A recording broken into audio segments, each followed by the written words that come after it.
Welcome to Evan's Legacy Financial Podcast. You know, there's a moment when staying costs more than leaving. Most people feel and stay and keep an exit. Burning the ships isn't about courage. It's about removing retreat so that forward is the only option. These conversations aren't about outcomes. They're about decisions that make going back impossible. This is Burn the Ships. Welcome back, everyone. Good morning. Evan's Legacy Financial Burn the Ships series. This morning, I want to welcome Paul Salazar. Paul, good morning. Good morning. How you doing today? Doing real well, Jake. Doing real well. All right. So I want to tell you a little bit about Paul. You know, Paul's not new to pressure. You know, born and raised in California, and here in Fresno, actually, 27 years navigating crashes, rate spikes, and constant change without an exit plan. Today, our conversation isn't about trends. It's about what happens when you burn the ships and don't look back, right? Right. So right, absolutely. I want to talk a little bit about when you first entered the mortgage business. Did you see this as a career or a temporary stop? You know, I didn't think it was going to be a career. Honest to goodness, I did not think about it. But it was the fact of helping people made it a lot better. I remember when I first loan I did, I gave a lady a 10% interest rate, and she gave me a kiss. And she said the guy down the street wanted to give her a 12. So she was very happy, and I could see how that was manifesting of getting people homes, and how those are the kind of the three things in life, the shelter and food and all that stuff kind of played into me developing this into a career and staying with it. Right. And so you just said something that probably made half my audience fall out of their chair, 10%. It's like, yeah, people, back in that, it was, what we had, 10, 15, 18%. I mean, I remember it got high as 18%. Yeah, I remember bringing George Meese on, and he won't mind me saying this, but he had a book back in the day of all of his contacts and everything he's ever done. And it was a rate book. And the lowest it went was 7.5%. Oh, wow. Oh, wow. That was the lowest he could get anybody, was 7.5%. So tell me something. Was there a moment when you realized that, this is it, no plan B? Oh, yeah. I could tell you, right. It was probably, and I call it the go-go 2000s, right before the crash, that I really started to hunker down and started to be a loan officer. And let me tell you a little quick thing about me. I was a radio DJ for B95 and 96 FM. Really? Okay. Yeah, I did it from high school. In fact, I was on the air at 96 FM when John Lennon was shot. And wow. I had to announce to the Fresno area that John Lennon was shot and was assassinated and killed. So I always thought that was going to be my thing to do, would be a DJ, and it was going pretty well. But things have a reason of changing. My mom got sick. The station changed from a top 40 to an urban rap music type of format. And when my mom got sick, she said, I'm going to be bedridden. So I said, okay, well, we can do two things at once. Well, no, there was a calling for me to be her caregiver. And for 10 years, I was her caregiver. So okay. I was only making about $500 a month in in-home health services to take care of her. And there was always one guy that always kept, name is Mark Navarro, and he's the owner of California Funding. He would always come to me and say, hey, how you doing, Paul? He was a good friend of mine. And I had met him in the radio station, and he'd always check in. He goes, I got a job for you. And I'm like, what are you talking about? He goes, I have a job. When all this is over, I have a job for you. Well, my mom passed away in 99, and I took about 6 months off, and then I knocked on his door, and he goes, are you ready? I go, I'm ready. So it took me about a year. The learning curve took me about a year of everything. But after that, I call it the Go-Go 2000. That's when, everyone is buying a house. Everyone was doing this. I knew this was something I wanted to do. Wow. I know Mark. Mark was when I got in the real estate industry, he was in the same office as Scott Black, who was my first broker. Yeah, him and Scott were partners. Both partners, right? Yeah, and they worked together there very well. Then Daryl Rowe as well. I know Daryl. In fact, Daryl came along later. I worked for Mark and Scott for 13 years before I left to my other employer, which was Sierra Pacific, which I spent 14 years with them. So yeah, right. And the only reason why I'm not with Sierra Pacific is because they were acquired and bought out. So early days, deals went sideways, scrambling. What kept you from walking away? Some bit of advice. I was always trying to learn. And at that time, and the internet was new and resources were very low. And I was going to buy this loan officer kit from this guy in Arizona. And we had a conversation. We were on the phone for about maybe 30, 45 minutes. And we were talking. And he goes, you know what? I'm not going to sell you those books. And I'm looking, I go, what are you talking about? He goes, after talking to you, I'm going to give you a bit of advice. You're going to bump your head. And you know what? You're only going to learn from bumping your head. But I want to tell you something, and I'll never forget this, that he told me, and I always use this, and I always remember this. He says, pretend that every deal you do, that borrower is going to be with you for your Thanksgiving.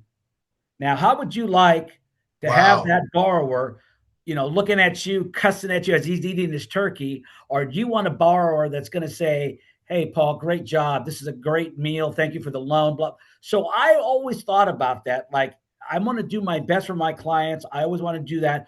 That bit of advice to say that remind yourself that you may be having Thanksgiving dinner with these borrowers, and how do you want them to be looking at you at that table? Is it comfortable if they're cussing at you and as you're trying to eat your dinner, or do you want them to have a pleasant, So I always remember that. Wow. It's funny. I was just talking about one of the kids about that kind of that same thing about, not failing, keeping going, keeping moving forward, and where do you think science would be today if Albert Einstein said, yeah, I didn't do it the first time. I'm done. No, I agree with that. I mean, I think you're learning and you're living and you're growing by mistakes. Yep. If we don't make mistakes, and we make mistakes in the loans, but guess what? Or in the deals we do, but guess what? We keep moving forward. We get the best deal for the client, and we keep moving forward. Right. And then I always tell my clients this: look, I ain't your dad, I ain't your mom, I ain't the IRS, I ain't the police.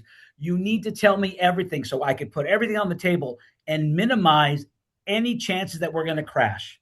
Because if you don't, and you're hiding something, because either you're embarrassed or you're thinking you're going to try to get away with it, it's going to be found out. It's going to happen that we're going to hit a brick wall.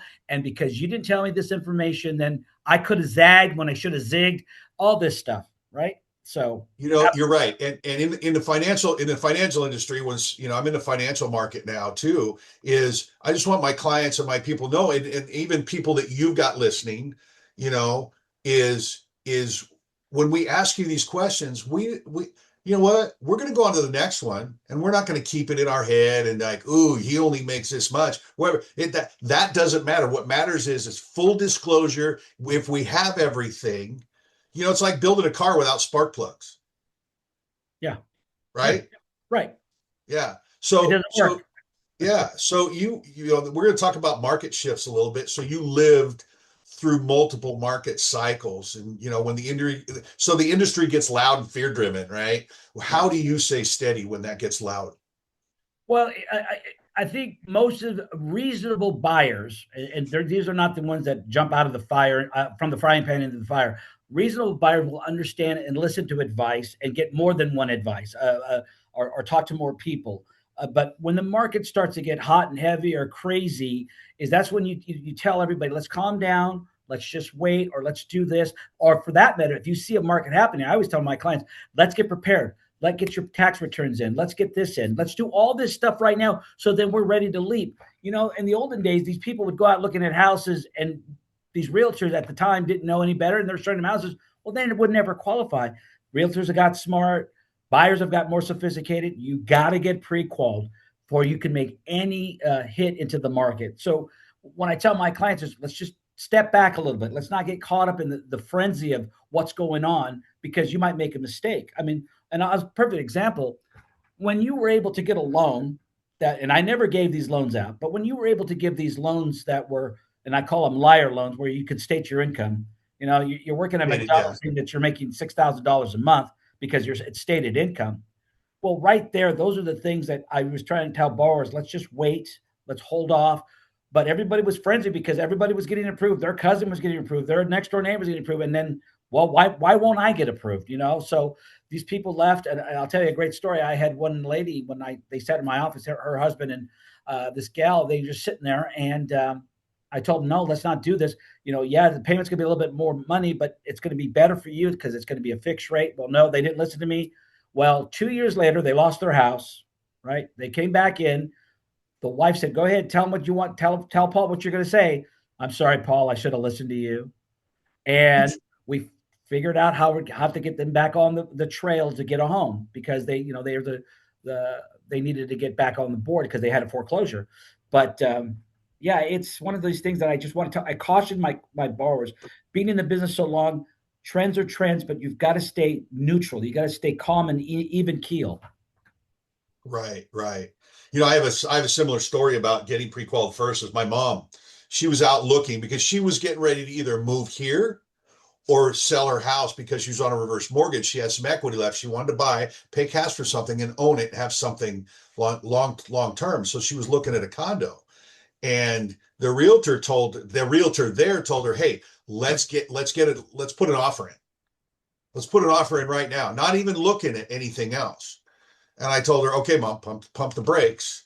I said, we got to even figure it was like she needed like almost $300,000 to buy this thing, and she wanted to pay cash. And I said, "Okay, mom, let's see what you got left. You have to figure out what you've got to be able to afford it." She loved this place. She could see herself living there. And when it all came down to it, I got her in touch with the lender and said, "Let's pre-qualify her, see what's going on." I said, "Mom, I hate to break the news to you, but you can't afford that place."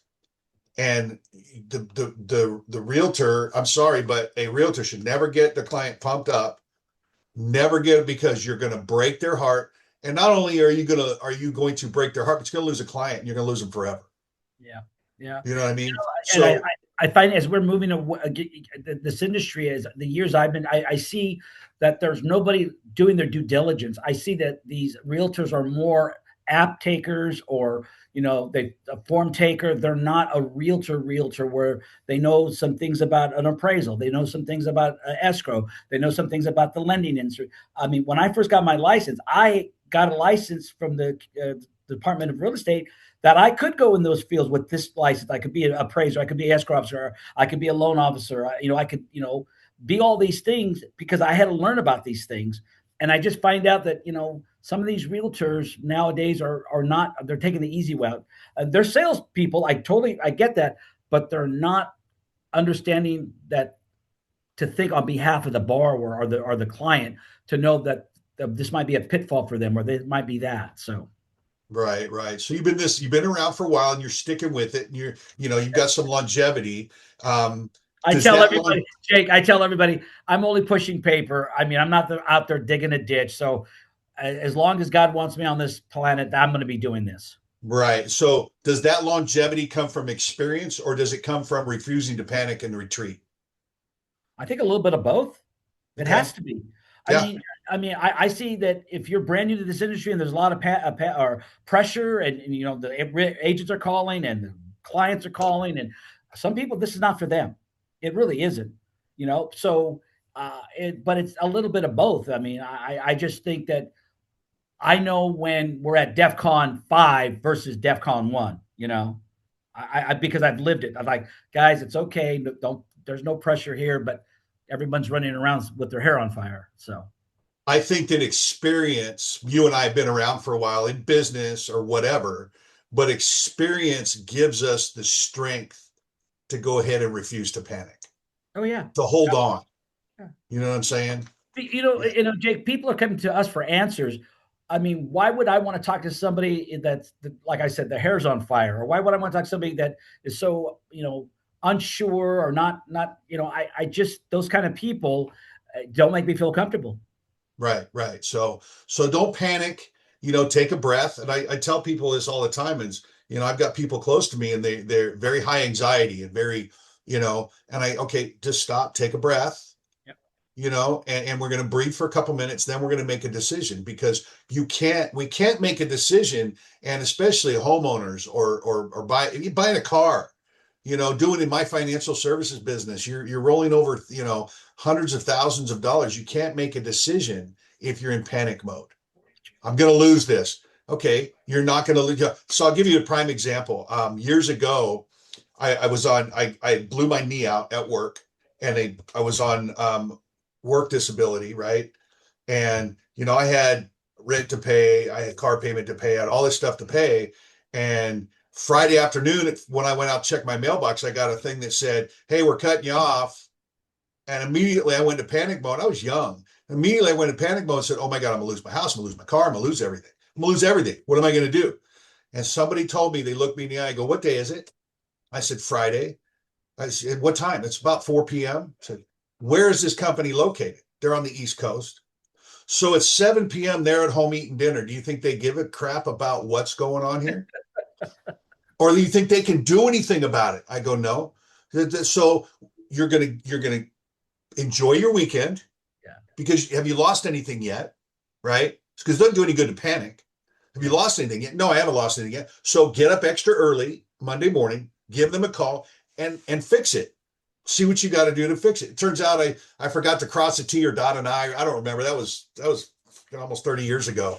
But it's like, so it was something that I didn't do that I'm panicking over because I'm going to lose everything. No, on a Friday afternoon, if you get a piece of mail, even at any afternoon, if you get a piece of mail, the company's probably closed. You can't do anything about it till the next day or a couple of days from then. Take a breath, go enjoy your weekend, and figure it out that next business day, because it's not the end of the world. I find out as I'm getting longer in this business, people are tending to not face the fire or face that phone call on Monday, like you had mentioned with your insurance, or they're procrastinating, or they're hiding from something rather than step up and say, "Okay, what do I have to do? What's wrong? What are you telling me?" They're not doing that.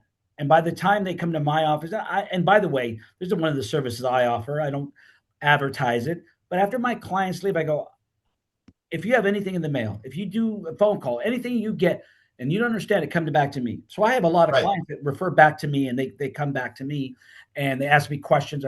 Paul, what does this mean? I go, "This thing's dated September of last year. Why did you wait this long?" "Well, I didn't know." Like, well, and I tell these people, and before I send them off after they do a loan with me, I go, "Look, you're going to get something in the mail that's very timely. So if you don't understand it, you need to tell me immediately."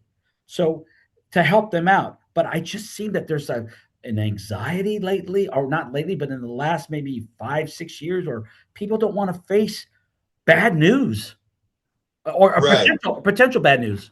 Right. And so the thing is about when we bring it to, when we speak it, or we do it, we make that phone. I'm guilty of that. I Yeah. hate picking up the phone and cold calling, or even warm calling clients. My warm list, man, it gets longer and longer, because like, yeah, I know. But you know what? The more I do it, the more power I take away from that fear. Yeah. Yeah. And You know what I'm saying? when you say fear, I have to tell you something. My mom was the smartest woman in the world. I'm going to tell you that right now.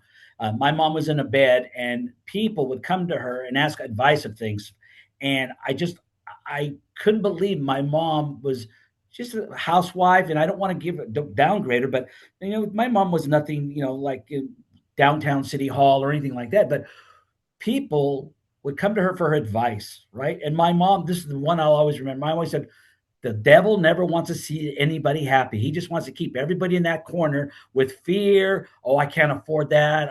I'm not going to get that job," and blah. She would tell me these little, I call them Rachelisms, and my mom would tell me these little things. But I will never forget that people are afraid of nothing. They're afraid of something that doesn't exist, you know? So I think in everyday lives, in our business life, in our social life, and things that fear is probably the biggest thing that keeps people from being the next CEO, or the next buying a investment property. Those are things that, well, I'll never do it. Forget it. Well, it's just crazy. Here's the thing: fears are not facts. Right. That's And most I'm gonna people, steal and that one. I am going to say this for my own personal, I can't count how many times I've been held hostage by my own fears. Yeah. Yeah. And I know there's people out there right now, you're being held hostage by your own fears. Oh, yeah. And one of the fears is, and this is a burn the ships deal, is that ship's taking on water, or you're landing on the beachhead like Cortez did in the 1500s, and you land on the beachhead and you're looking at what's in front of you, going, "Oh no, I want to go back but the boat's already on fire." Yeah. You're afraid. I love that whole burn the boats kind of thing, because and again, this is a Rachelism. This is from my mom. My mom says, look, you have an opportunity to do something. Either somebody is going to make the decision for you, or you can make it and have a better idea of what you want. So Oh, what? I like that. Yeah, what decision? Who do you want to make the decision for you? Do you want someone that's a stranger, has probably no interest in you, and push you through that door, or do you want to walk through that door on your own steam? Yep.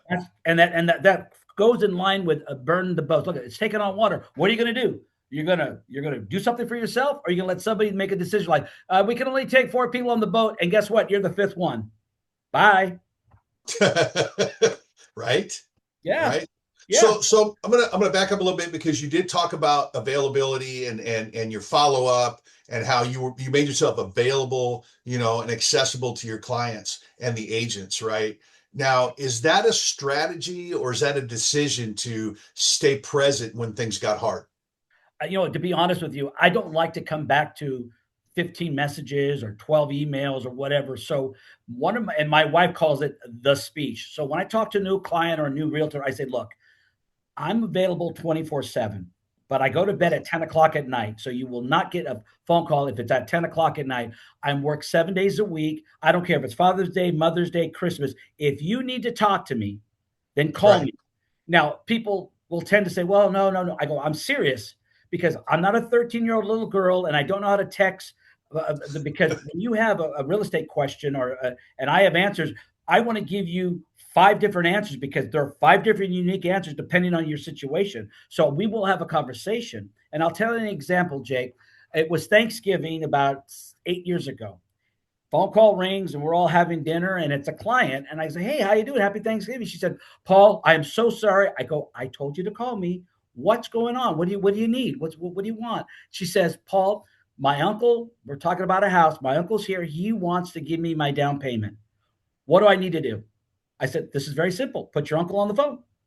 Talk to uncle. Right. Thank you very much. And that was done. So when I tell my clients that how accessible I am, they really believe, they know how accessible I am. I always Right. answer my phone. There is never a night. I mean, I see these people that go to these 8 to 5 job, or these lenders that are only 8 to 5, and they got questions. They need a letter because they want to make an offer. They don't have that ability. Or for that matter, here's another one, Jake, that I find very fascinating. These people, and I call them app takers, these lenders, they will give a blank or a maxed out approval letter. And I say to the realtor, well, hey, just make the letter for their max. I go, no, I'm not going to do that. She goes, well, gets a little upset. Why won't you do that? I go, because it takes away the negotiating power. If my client is making an offer at 350 and they said they're qualified for 400,000, why would I give you that letter? Because you're just handing their death warrant to the agent on the other side. Right. So, it's funny you say that, because I would do that. Say that very thing. What you said is, when I would get a letter, I would get a letter specific to the offer that I was making, of Correct. the offer and the price. Address of said property. That's what I do. Yes, absolutely. Because you're losing the whole idea of protecting the client, Mr. and Mrs. Realtor. You don't get a blank one just because it's easy.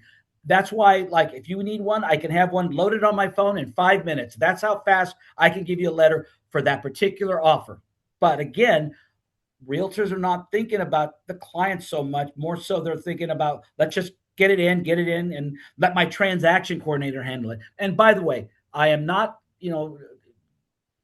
bad mouthing that. I'm just saying that if some of these brokers would take a little time with these realtors, because there's a lot of good realtors out there, and a lot of veteran realtors out there, and passing down information, stuff like that. But I could just see how it would be easier for them, that if they would participate in the transaction. And here's what we're doing here. We're doing a show on no exit, no surrender, but we're also, by bringing people like you on to give the information and things like that, these are all tools. Yeah. You know what I mean? This is a tool. Here's what would make, and you're saying it as a lender. Now I want realtors to listen to this. I got a lender sitting here giving you on a silver platter what's going to make your job easier in the long run. And not only that, I have taken a lot of realtors that I don't do business with. They come in, they ask for advice. I give it to them. But again, If you're respecting the advice, then I give it to you. But again, my mom says, don't throw your pearls in swine. If they're not respecting what they're doing and they're taking advantage of you, then it's a different story. But so far I haven't had anybody do that. But I do Right. have realtors that are not my normal realtors that I've worked together, and there's realtors that I've started and they're with me for a long time. So Right. So back to the availability and the commitment to relationships. How many of the relationships that are solid today were built simply because you stayed present? I can say tremendously all of them, because of the fact is somebody had given me some advice too. They said, "Hey, Paul, who's your mechanic?" And I said, "Well, that's Bobby over here." And, "Well, who's your gardener?" And, "Well, this is Dave over here." It goes, "Paul, you want to be one of those guys. You want to be when they have a lending question, a financial question, they want to say, 'Paul's my guy.'" So that in my mind said, I want to have that touch point with these clients when we're doing the pre-qual, when we're doing the process of the loan, after the process of the loan. Let me see what you got in the mail. Call me on the weekends. Those are all things that, and I want to tell you, I didn't do it on purpose. I didn't have a plan. It just evolved. It Right, evolved. right. But again, I don't have a problem sharing how I did it or how it became about. But there was no, class I took or book I read. But it just made common sense that people, especially, and that's another thing too. I'm gonna out myself on something here. Go So, for it. um, being a radio DJ, I had the cans on my ears, and we were I was the MC for a lot of rock concerts and stuff. So, and I was in a band, so my hearing started slowly going away. It was deteriorating. Excuse me. And when I got in this business, for some reason, I don't know what it is, but I kind of figure that it's privacy. But when people talk about money or their financial situation, they whisper. They always whisper. They always go, "I've got about $5,000 over here, and I've got $6,000." So when my hearing deteriorated, I had to get hearing aids because I could not keep going. I've got a head cold. Can you speak up? So it was so funny that I wanted to know more about my borrower. So I went out and got hearing aids. And I love hearing aids because I'm a champion of hearing aids. But it's just so funny how I'm evolving with my client. I had to evolve with my client. It wasn't personal. It was about them. So that was Right, my right. my No, I little. get it on the hearing thing. I got tinnitus like so bad. Like right now, I hear that high pitched buzzing ringing in my ears, Oh and I'm boy. I'm lucky that it's a certain pitch that voices I can hear a lot of the time. But if there's other noise going on around it, it melds in, and I can't hear Oh anything. So boy. I get what you're saying. So Yeah. I want to move into a segment here that's I call it no place to hide. So you've been featured on 47 I'm sorry, Channel 30 KFSN as a mortgage expert, right? Yep. And so being in that public eye, um, does that remove the ability to hide behind excuses? Oh, absolutely. I think I'm going to be more accountable and more for whatever I say, even though it is my advice or my view of what the issue is. I have to know my stuff pretty well. Okay. Otherwise, then I could just be any talking head out there. Right. And in fact, I always I kid with Channel 30. Dale Wrong is a good guy. I sometimes I say, "Hey, Dale, am I the only guy in the Rolodex?" I mean, you always he goes, "Paul, no, you've been pretty straightforward with us, and you give us great information." So I'm going to continue to do that. But if I just, like, yeah, I think the market's going to do this, or I'm going to, yeah, don't worry about what that guy said. You can't do that because people actually listen and watch, and I've got phone calls and referrals because of that, and I don't want to be that guy that is not accountable for what I say to the masses. Yeah, that's funny that you say that. That's because the visibility kind of forces you to go deeper in your responsibility and the advice you give, right? Oh, absolutely. And Yeah. then that translates to realtors, to escrow people, to clients, to everybody, because you have to. I mean, I guess I want to be as transparent as possible when I do a deal. That's with everybody involved, or I want to be as knowledgeable as possible with everybody involved. And it goes back to relationships. I think in any relationship, because I equate my business now and my relationships across the board with anybody that I know, I treat them exactly the same, you know, And I've the noticed that, account. Jake, about you. I have noticed that. I mean, before this pod, we would go to the Fresno Realtor meetings on Tuesdays, and just to see how you relate to everybody. Yeah, dude, you're absolutely right. You treat everybody the same. Yeah. And so, you know, and in the accountability part of it. So I slapped the signs on the side of my car. Okay. And my, you know, people that ride with me say, you know, I'm not the best driver. I'll be honest. I'm not the best driver. Says, hey, you got to be accountable because they're looking at you now, Yeah. you know? And now I've just become verified on Google at an address for my business. So now I'm thinking, well, now everybody knows where I work. Yeah. Yeah. You Yeah. know, so it really does. I like the accountability. I like the fact that I get to slow down in life and just relax, and I'm going to get where I'm going no matter what. You know what I mean? So Yeah. the visibility, the same thing, it forces me for that deeper responsibility and makes me become a better person. And now once and here's the burn the ships part, there's no turning back. There's no retreat.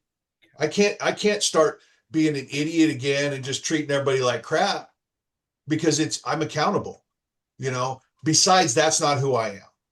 Yeah. So I want to talk about teamwork a little bit for you. Yeah. With you, you know, you work with a team with over 105 or so years of combined experience.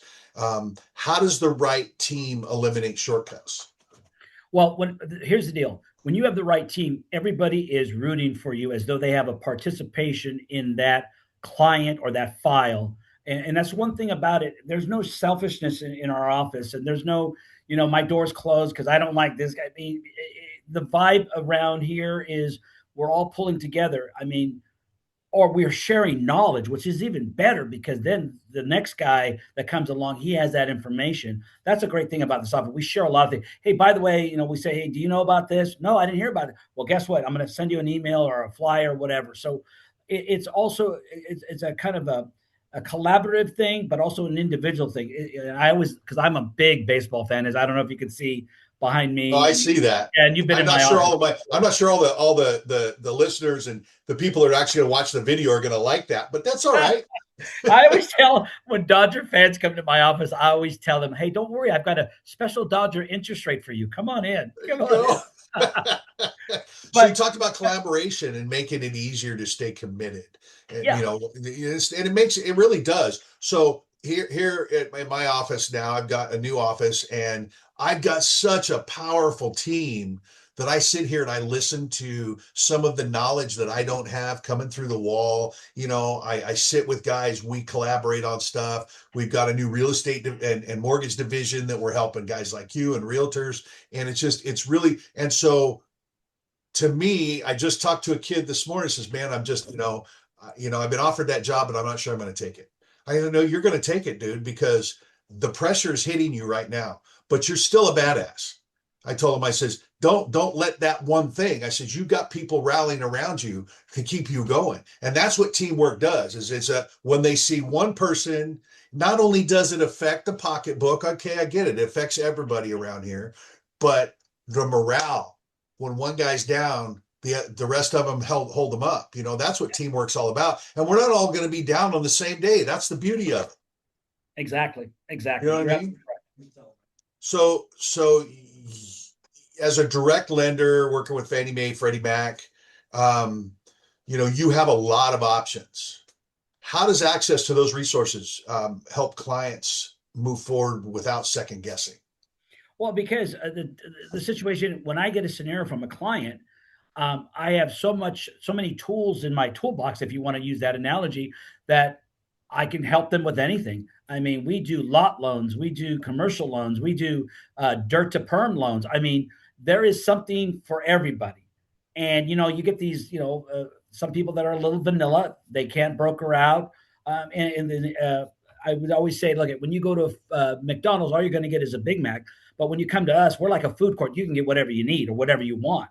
So the availability to give all these not that will make these people close a loan, yes, that's even better. But to have this variety that now this, hey, this guy did this for me. He's got go talk to him. Go talk to him. Yeah. Right, right. Okay, so what changes? Because borrowers get into the shopping fear. What changes when borrowers commit instead of shopping fear? Well, I mean, they get a loan. I mean, they Okay. get a deal. They get a house. I mean, it's one of those things that these fence, you call them fence sitters, if you will, or people that can't make up their mind and something. But when they start being educated, and I always say when the light starts turning on, oh, so that's my house payment, really? So this is how much I have to come up with, or you have a down payment assistance program. Oh, you start when they start getting educated, then they start seeing that, oh my goodness, I can afford this house, or I could get this house. Then that's great. Okay, cool, cool. So you're still, Paul, we have a good relationship. We have a good friendship. I always see you at Fresno Association, Yeah. and you've been in the And business you've been 27. you've done some of my notaries. Yeah, yeah, I've done some notary work for him, and so after 27 years, that's a long time. After 27 years, what keeps you in the fight? Oh, boy, let me think about that. I think the excitement, it's still there. I mean, when you say it's the old saying that, hey, if you found something you love, it's not work, right? The excitement, Bingo. the excitement of coming into the office, having a deal where someone says, hey, I don't think we can do this.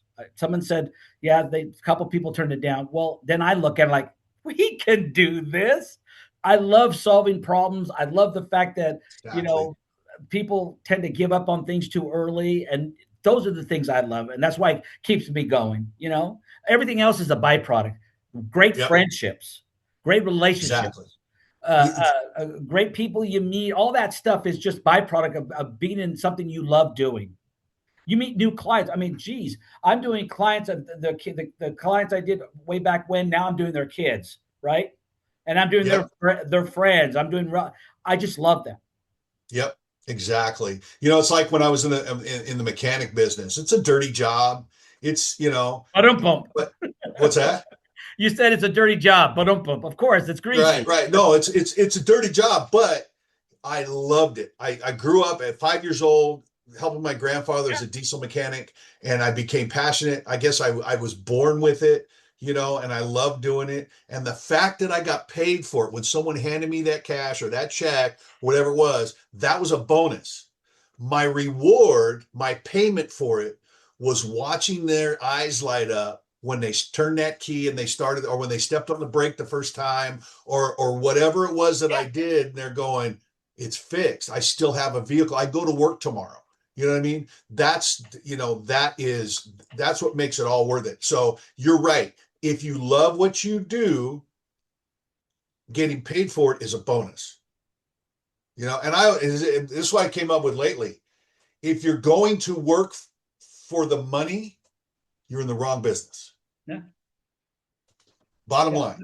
The money's going to come. The money's going to. In fact, if you do it the right job, it's going to come.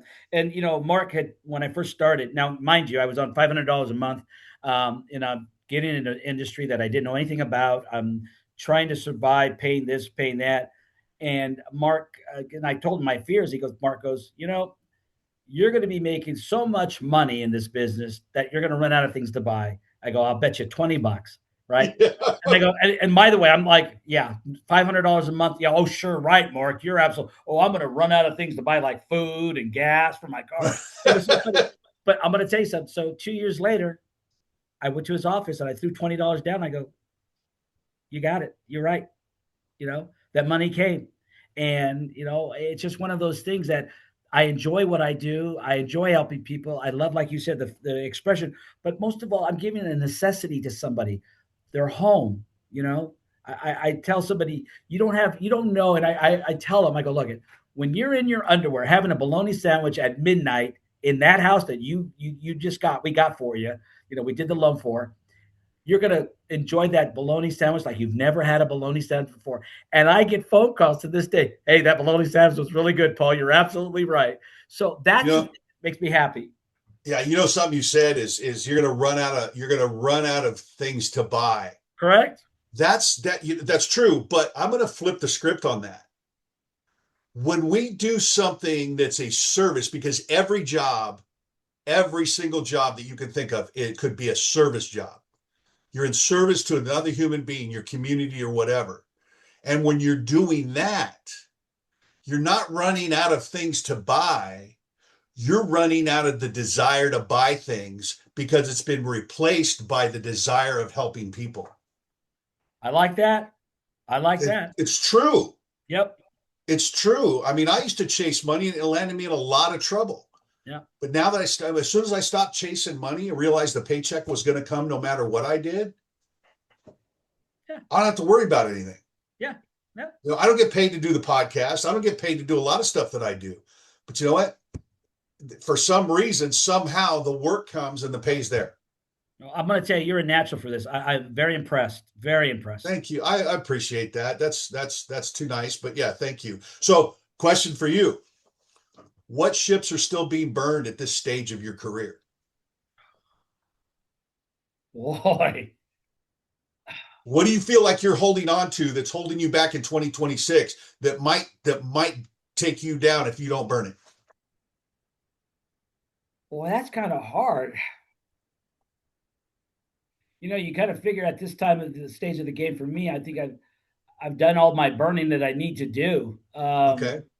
Boy, you know, that's a hard one to do. You know, I've got a great balance of my work and my personal life and the ability that I can go to, you know, any ball game across any ball stadium across the country with my wife. Yeah, I'm going to tell you something. I'm okay. No burn, no, That's, no, no. I like to hear that, but Yeah. that's not only for you. I'm asking other lenders or other people listening as well. You know what? Because we all would love to be in a positions like, you know what? I'm moving forward no matter what. Yeah. I'm one of those lead guys in Cortez's army that broke through the battlefield on the other side and planted the flag. And you're one of those guys. I appreciate that. What's it going to take for my listeners or for our listeners to stop having to burn the ships, to stop having to worry about an exit plan when there is no exit plan? Like you and I, there is no exit plan, right? So, and then it kind of, you've already kind of told me this. It's like what commitment looks like when there's, because you just said it, there's nothing left to run back to. Right. So that's full commitment right there. Yep. So you know a lot of professionals in the industry, not even in your industry, but a lot of professionals because you meet a lot of people. So what ships do you think that professionals should burn if they're serious about longevity? 27 years. Oh boy.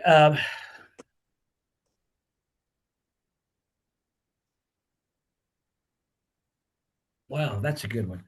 You know,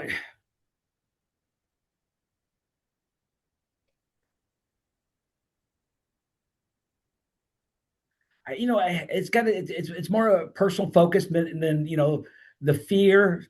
You know, hey, you gotta struggle with that. You know, and the undecisiveness, those things. You know, do your research, do your due diligence, and then move forward. And whatever happens, happens. I mean, I think people need to burn that boat of undecisiveness or fear from the get go. I mean, that should be the number one. And once you do that, then I got to tell you, I think the skies will part, you know? So that's what you said it, and I'm going to throw doubt in there because no, you're right. That's a good one. Doubt is what that keeps us from being educated. I've done it for years. Imposter syndrome.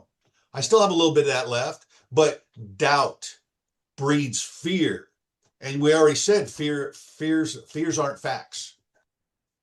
Right? Yeah.